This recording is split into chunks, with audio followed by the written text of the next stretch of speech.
21절까지입니다. 엘리의 아들들은 행실이 나빠 여호와를 알지 못하더라.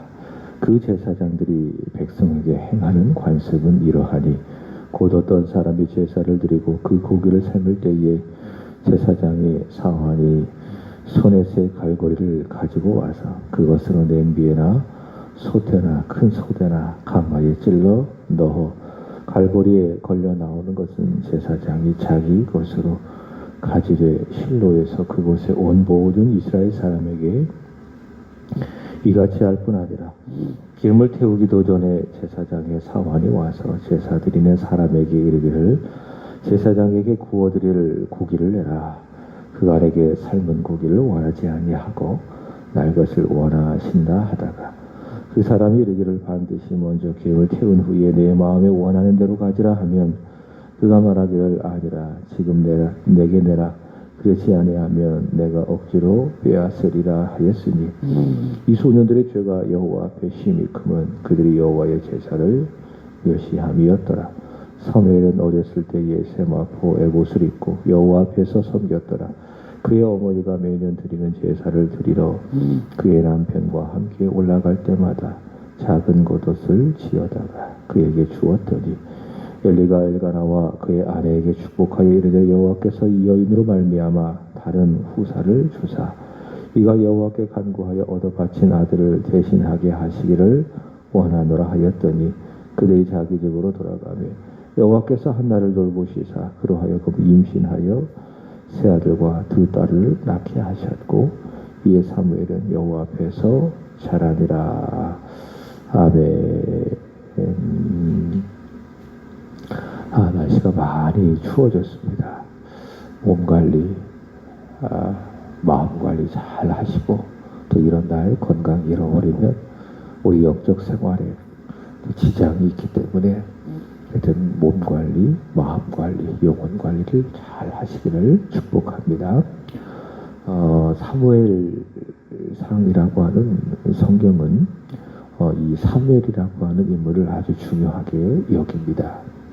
물론 이름이 그렇기 때문에 그렇구나 이렇게 생각할 수 있겠지만은 그것이 전부가 아닙니다. 사무엘이라고 하는 인물은 사사 시대에서 왕정 시대를 이어가는 열어가는 가교 역할을 한 그런 사람이기 때문에 이 사무엘상에서 이 사무엘이라고 하는 사람의 존재 그 역할은 아주 중요합니다. 그래서 이 사무엘서는 이 사무엘의 탄생을 중요하게 다루고 있는데 그것이 바로 오늘 본문이 있는 1장과 또 2장의 내용이라 할 수 있습니다. 그것이 우리가 앞서 묵상했던 한나를 보면서 알 수가 있는 것이죠. 사무엘의 이 탄생은요, 어머니 한나의 소원대로 나시린으로 드려졌습니다. 그러니까 한나가 사무엘을 낳고 한나가 여호와 앞에 소원으로 기도하면서 하나님 저에게 아들을 주신다면 제가 이 아들을 하나님께 드리겠습니다. 이런 소원대로 사무엘이 나시린으로 드려집니다. 그래서 당시 나시린으로 드려진 사무엘은 엘리 제사장 밑에서 훈련을 받는데 이제는요 엘리 제사장의 시대가 끝이 난 겁니다. 그리고 사무엘이 다스려지는 사무엘 시대가 온다. 바로 이 그림자를 보여주는 사건이 오늘 본문의 말씀입니다. 자, 다시 말씀을 드립니다. 사무엘이라고 하는 인물은 아주 중요하다. 사사시대에서 왕정시대를 열어가는 인물이고 또 동시에 엘리 제사장의 시대가 끝이 나고 이제는 사무엘 시대가 열린다. 자, 그것을 그림자로 미리 보여주는 사건이 오늘 엘리의 아들들 홈리와 비느하스의 악행 동시에 어린 사무엘의 등장이다. 이렇게 말할 수가 있습니다. 자, 본문 12절의 말씀을 보면 이런 말씀이 있습니다. 엘리의 아들들은 행실이 나빠 여호와를 알지 못하더라. 행실이 나빠 여호와를 알지 못하더라. 자, 이 말씀을 세번역 성경에는 하나님을 무시했다. 그러니까 엘리 제사장들은 여호와를 무시했다. 이런 말씀입니다. 그러니까 하나님에 대해서, 하나님의 말씀에 대해서 무지 이렇게 하기보다는 하나님을 알지만 그 하나님을 무시하는 이런 사람들이 바로 엘리의 아들들 홈리와 비느하스다 이런 말씀이라 할 수 있겠지요. 자, 그리고 17절의 말씀에 보시면은 이렇게 이야기합니다. 이 소년들의 죄가 여호와 앞에 심히 크면 그들이 여호와의 제사를 멸시함이었더라. 이게 어떤 의미인가 하면 여호와께 드려지는 그 제물을 아주 함부로 대했다라고 하는 것입니다. 그러니까 하나님 앞에 나아가 제사할 때에 반드시 제물을 가지고 제사하지 않습니까?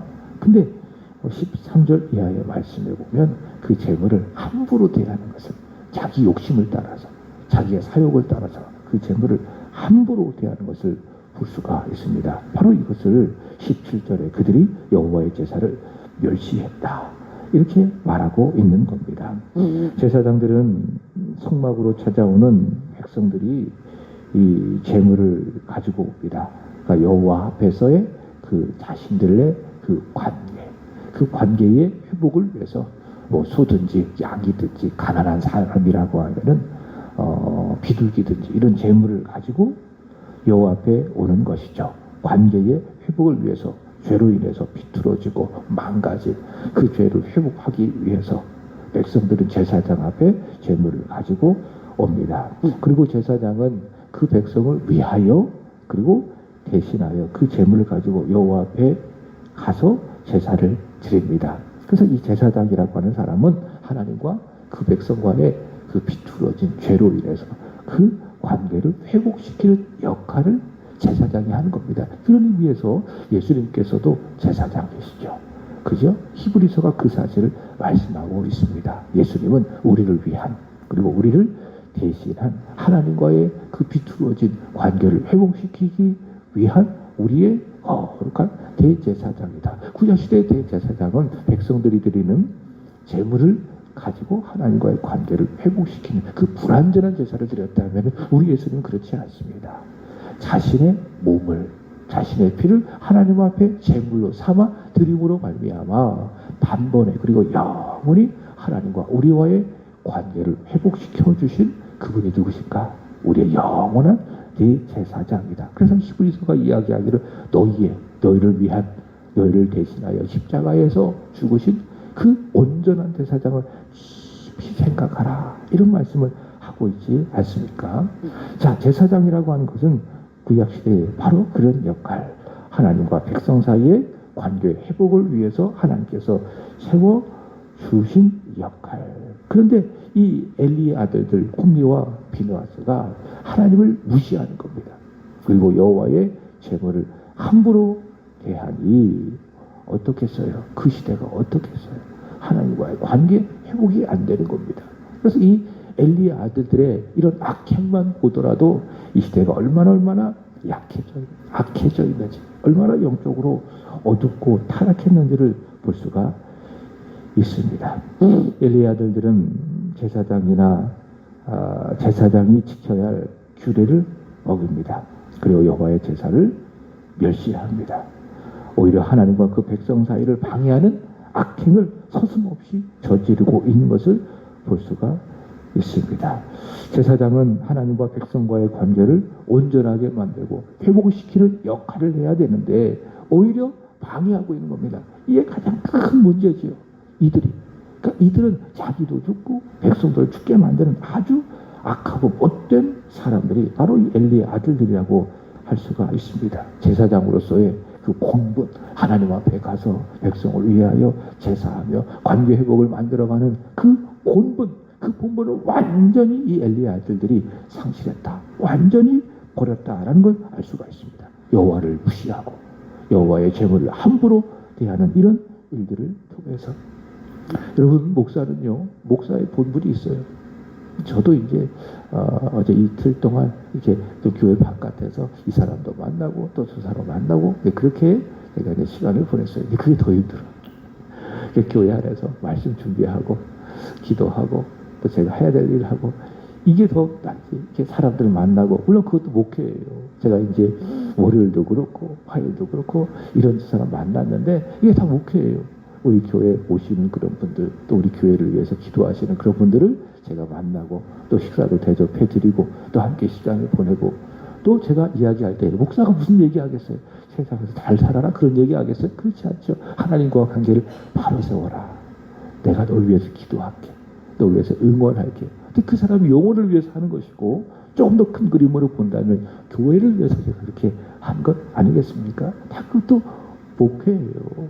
그죠? 근데 한편으로는 내 공부는 저희 3층에서 말씀 연구하고 또 교회를 위해서 좀 더 내가 더 큰 그림을 그려가고 이것이 바로 내 목회다. 이런 생각은 사실 많이 하게 되어집니다. 물론 밖에서 이렇게 사람들 만나 식사하고 함께 시간을 보낸 것도 목회지만 또 한편으로는 이렇게 새벽에 와서 기도하고 또 말씀 묵상하고 말씀 준비하고 이것이 내가 더 잘할 수 있는 또 내가 더 즐겨할 수 있는 본분이 아닐까 이런 생각을 해보는 것이에요.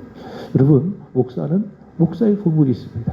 하나님의 말씀을 묵상하고 준비하고 성도들을 위해 그 말씀을 준비한 말씀을 전하고 또 이 강단에서 성도들을 위해서 기도하고 힘겨운 사람들이 있다면 찾아가고 위로해주고 권면해주고 그죠? 이 목사의 본분입니다. 이 목사의 본분을 목사가 잘 지켜야 성도들과 하나님과의 관계가 바로 세워져 가는 것입니다. 마찬가지로 성도는 성도로서의 본분이 있어요.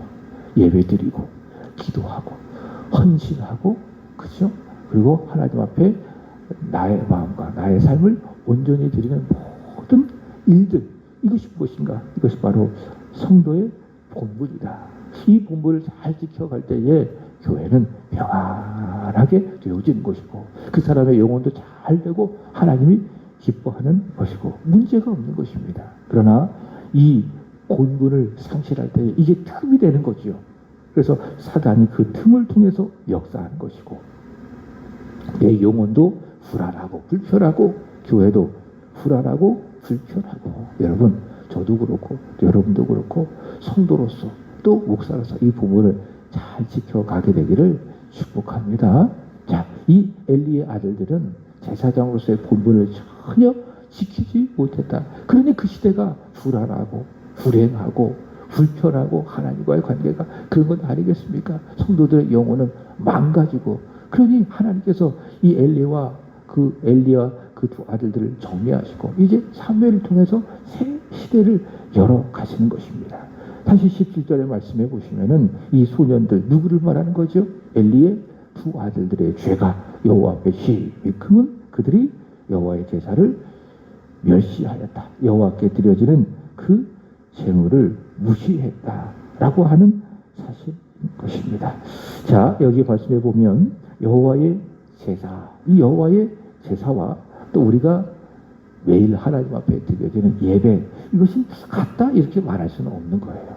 구약시대의 제사와 오늘 이 신약시대의 예배는 같다 이렇게 말할 수가 없는 것이죠. 그러나 드린다라는 점에서는 공통분모를 가지고 있습니다. 그렇죠? 그래서 여호와 앞에 가서 제물을 가지고 제사를 드린다. 그리고 우리가 하나님 앞에 예배를 드린다. 그래서 제사는 내용과 또 형식면에서 구약시대의 제사와 오늘 이 시대의 예배가 같지는 않지만은 그러나 공통분모는 무엇이라고요? 드린다라는 점에서 공통분모를 가진다. 여러분 예배는 드리는 겁니다. 예배는 보는 것이 아닙니다. 예배는 구경하는 것이 아닙니다. 로마서 12장에 말씀하고 있죠. 너희 몸을 하나님이 기뻐하시는 거룩한 산 제물로 드리라. 이는 너희가 드릴 영적 예배니라. 로마서 12장 1절 2절 그런 말씀하고 있지 않아요? 예배는 뭐라고요? 드리는 거예요. 예배는 구경하는 것이 아니에요. 아, 찬양 잘하나? 보자. 기도 잘하나? 잘 보자. 목사가 설교 잘하나? 보자. 이거 아니라는 거예요. 예배는 무엇입니까? 드리는 거예요. 예배는 나를 드리고 내 마음을 드리고 내 마음을 담아내어진 물질을 하나님 앞에 드리고 예배는 뭐라고요? 드리는 것이다 라고 하는 겁니다. 그래서 기도도 드리고 찬양도 드리고 마음도 드려 거기에 물질도 하나님 앞에 드리고 예배는 무엇인가? 예배는 하나님 앞에 드리는 것이다 라고 하는 것입니다. 자, 그렇다면 오늘 말씀을 오늘 의미에서 적용해 보는 거예요. 자, 엘리의 두 아들들은 17절 여호와의 제사를 뭐했다? 멸시했다. 그러니까 예배를 제대로 드리지 않았다. 예배를 아주 하찮게 여겼다. 예배를 드리는 그 자체를 아주 하찮게 여기고 멸시했다라고 하는 사실입니다. 오늘날로 말한다면 이들은 예배를 멸시했다. 예배를 아주 가볍게 여겼다. 이게 가장 큰 이들의 문제라고 하는 겁니다. 자, 오늘 생명의 삶 137페이지에 보면은 이런 말씀이 나와 있어요. 한번 갖고 계시다면 펴보세요. 자, 살리는 목회, 살아나는 교회, 이런 내용이 나와 있습니다. 첫 번째 단락에 당신은 하나님을 예배하는 자리가 익숙합니까? 아니면 불편합니까? 그리스도인임에도 불구하고 예배의 자리를 부담스러워하거나 기도 시간에 시큰둥한 사람이 있습니다. 무슨 증거냐? 그 믿음의 영성이 메말랐다라고 하는 증거. 예배가 사모되지 않아요. 예배를 드리는 이런 것이 마음에 큰 감동이 없어요. 그죠? 무슨 증거냐? 내 믿음에 빨간불이 들어온 거예요.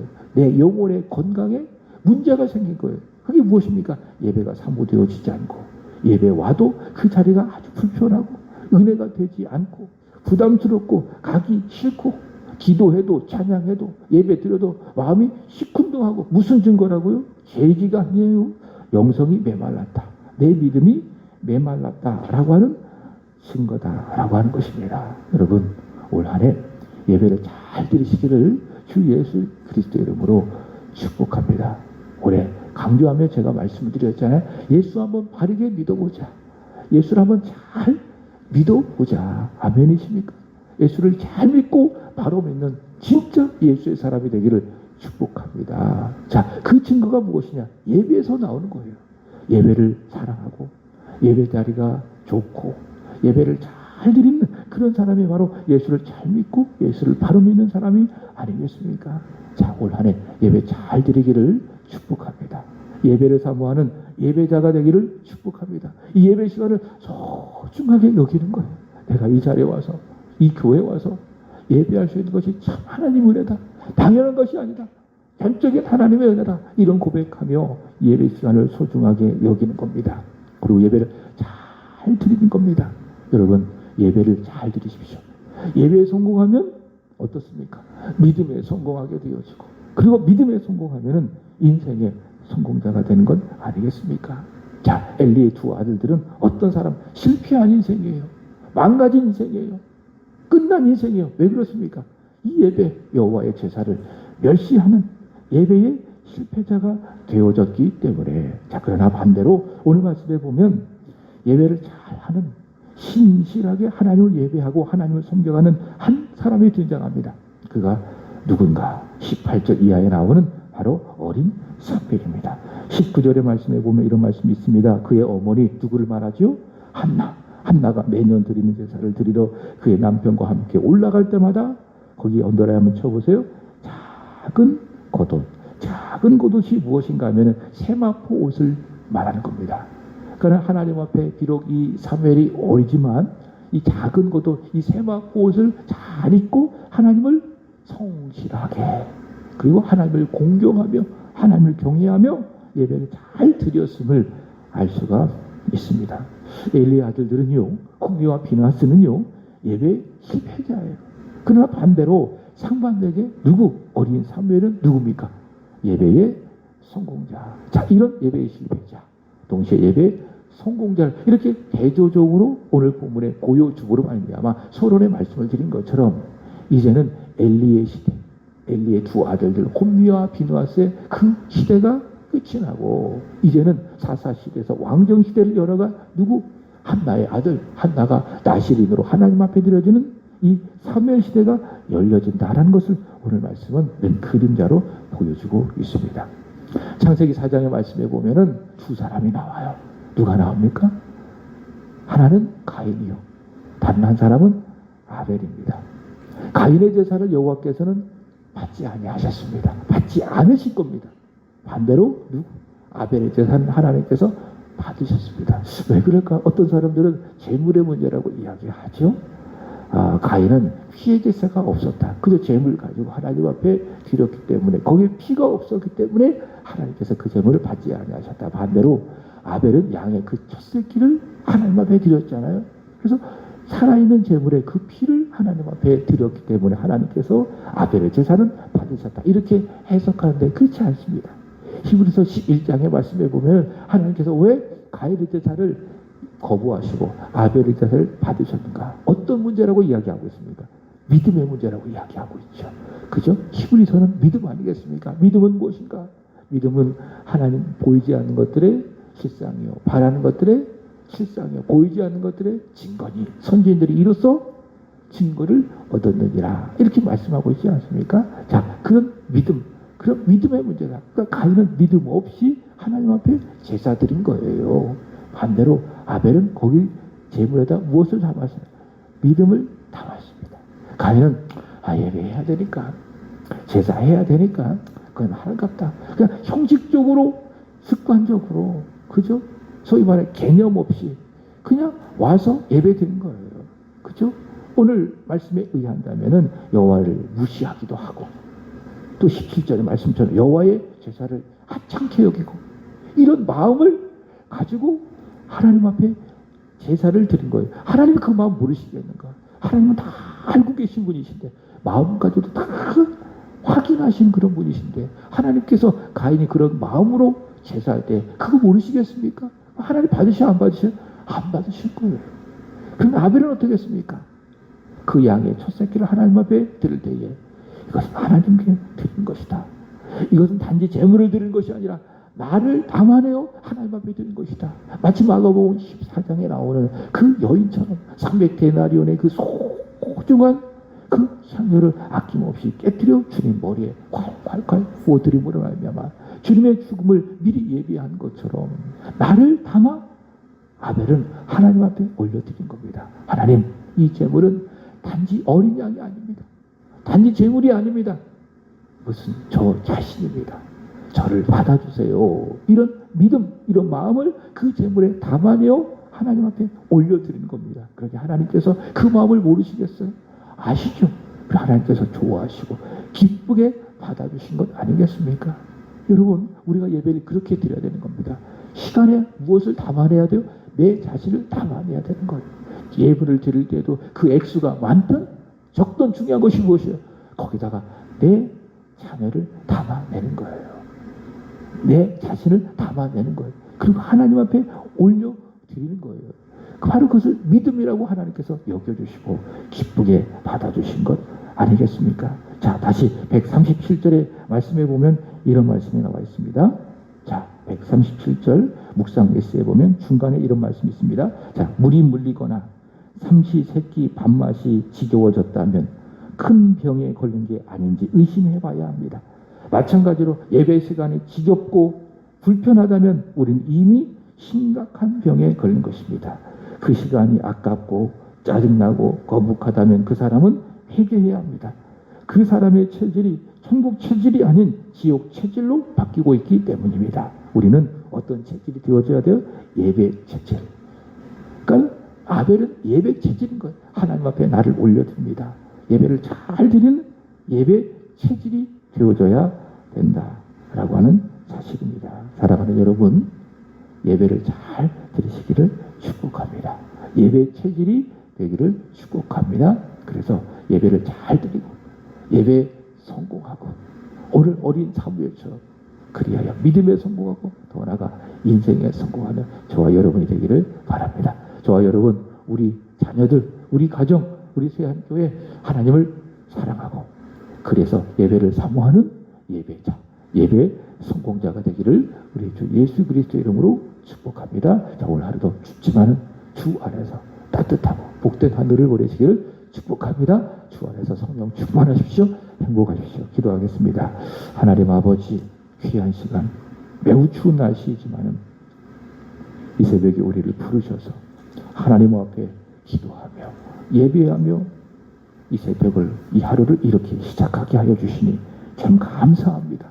하나님, 오늘 귀한 말씀 우리에게 주셨사오니 우리 마음속에 이 말씀을 새기게 하여 주시옵소서. 주여, 엘리의 두 아들들처럼 여호와를 무시하는, 여호와의 제사를 멸시하는 이런 마음이 우리 마음에 조금도 없도록 있게 하여 주시고, 혹 그런 마음이 있다면 회개하게 하여 주시고 성령의 물로 다 태워주시길 간절히 원하며, 하나님, 창세기 4장의 말씀에 아벨처럼, 그리고 오늘 작은 겉옷, 세마포 겉옷을 입고 여호와를 온전히 섬겼던 하나님, 사무엘처럼 하나님을 바르게 알고 하나님을 바르게 존중해드리고 섬겨드리는, 예수를 잘 믿고 예수를 바로 믿는 믿음의 성공자 예배자가 되게 하여 주시옵소서. 여호와를 앙망함으로 새로운 힘을 얻어 하나님 예배를 사모하는 예배자가 되게 하여 주시고, 말씀에 순종하는 제자가 되게 하여 주시고, 기도로 무장된 용사가 되게 하여 주시고, 하나님의 복음을 있는 사람들에게 증거하는 복음의 증인이 되게 하여 주시고, 그 믿음의 주인공이 힘 있는 주의 권속들이 오늘 여기 모여 기도하는 사랑하는 주의 권속들이 다 되게 하여 주시옵소서. 아버지, 오늘 3구역을 위하여 간절히 기도드립니다. 선우경 성도님, 정수목 집사님, 박종수, 박범진, 선우의 축복하여 주시고, 특별히 선우경 성도님 이제 믿음 생활, 예수 믿는 삶을 시작하게 하시니 감사합니다. 주여 은혜 주셔서 중단이 없게 해주시고, 그 믿음이 그리스도의 장성한 분량에 이르기까지 매 순간 매일매일 자라나는 하나님 아버지의 놀라운 은혜가 있게 하여 주옵소서. 허주무 박수현 권사님, 허참미 허창에 축복하여 주시고, 올 한 해 믿음으로 예배로 세워지는 복된 가정이 되게 하여 주시옵소서. 최석진 정순영 집사님의 가정, 최효진, 최병우 우리 정순영 집사님에게 은혜 주시고 힘 주시고 능력 주셔서 다시 예배를 사모하고 기도를 사모하고 하나님 앞에 와 예배하는 예배자가 되게 하여 주옵소서. 윤필구 집사님 몸도 마음도 강건하게 하시고 매일매일 우리 주님 오른손에 굳게 붙들려 감사하며 기도하며 찬양하며 살아가시는 천국의 삶, 은혜 삶을 살아가게 하여 주시옵소서. 오늘 밤 드려지는 수요예배도 기쁘게 받아주시기를 간절히 원하며 찬양과 말씀과 은혜가 살아있는 귀한 시간 오늘 예배가 되게 하여 주시옵소서. 하나님, 우리 정혜연, 정융선 두 번째 1000번째 앱을 주님 앞에 올려드립니다. 사랑하는 딸을, 사랑하는 아들을 주님 손에 올려드린 마음, 아벨과 같은 그런 마음으로 귀한 제물을 주님 앞에 올려드리오니 주여 기쁘게 받아주시고, 사랑하는 아들, 사랑하는 딸을 주님 품에 꼭 안아주시기를 원하며 주여 이 아이들의 삶이 주님 앞에 복된 삶이 되게 하여 주시고, 주를 위하여 귀하게 쓰임받는 복된 삶이 다 되어지도록 인도하여 주옵소서. 이 새벽에 우리의 마음을 담아내어 드려진 모든 기도에 주님 가까이 하시고 귀 기울여 들으시고 가장 적당한 날에 가장 좋은 곳으로 응답하여 주옵소서. 감사합니다. 우리 구주 예수님의 이름으로 축복하며 기도합나이다. 아멘. 하늘에 계신 우리 아버지여, 이름이 거룩히 여김을 받으시오. 나라의 마옵시며 뜻이 하늘에서 이루어진 바